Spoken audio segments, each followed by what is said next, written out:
ወልቃይት የአማራ ማንነት በሕግ የማረጋገጥ ጥረት ቀጥሏል ተባለ። በወልቃይት ጠገዴ ሰቲት ሁመራ ዞን የአማራ ማንነትን በይፋ ለማረጋገጥ ለረጅም ጊዜ የቆየው ትግል አካል የሆነ የወልቃይት ጠገዴ አማራ ማንነት አስመላሽ ኮሚቴ አባላት ያካሄዱት የስልጠና መርሃ ግብር ትናንትና በተሳካ ሁኔታ ተጠናቋል። በስልጠናው መዝጊያ ላይ ንግግር ያደረጉት የኮሚቴው ሰብሳቢ ኮሎኔል ደመቀ ዘውዱ የተገኘው ነፃነት የመላው የአማራ ሕዝብ የተከፈለ መስዋዕትነት ውጤት መሆኑን አጽንኦት ሰጥተዋል።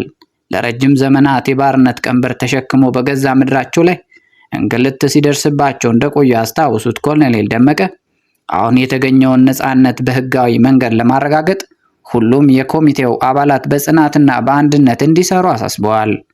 የወልቃይት ጠገዴ ዞን አስተዳዳሪ አቶ አሸተ ደምለው በበኩላቸው ማንነት በተፈጥሮ የሚሰጥ በመሆኑ ሊለወጥ እንደማይችል በመግለጽ የወልቃይት ጠገዴ ህዝብ ለረጅም ዓመታት አማራነቱን ለማረጋገጥ ከፍተኛ ዋጋ ከፍሏልም ብለዋል።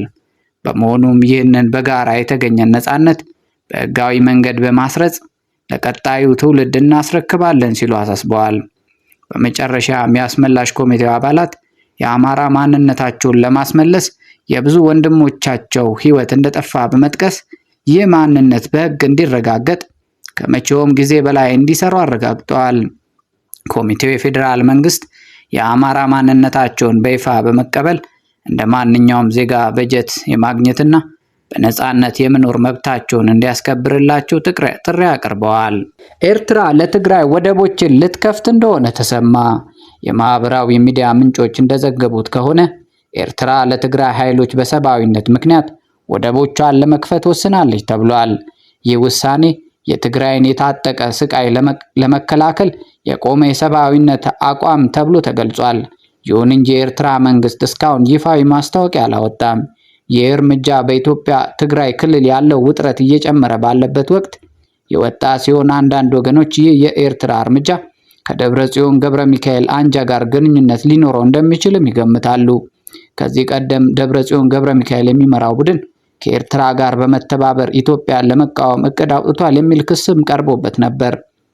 አንድ በስዊዘርላንድ የሚኖር የኤርትራ አክቲቪስት ይህ እርምጃ ፖለቲካዊ ሳይሆን ሰብአዊነት ላይ ያተኮረ መሆኑን ገልጿል።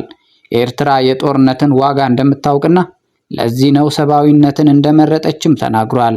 በሌላ በኩል በደብረጽዮን የሚመራው ህወሓት ኤርትራን የትግራይን መሬት በህገወጥ መንገድ በመያዝና ዘር በማጥፋት ሲል ከሷል።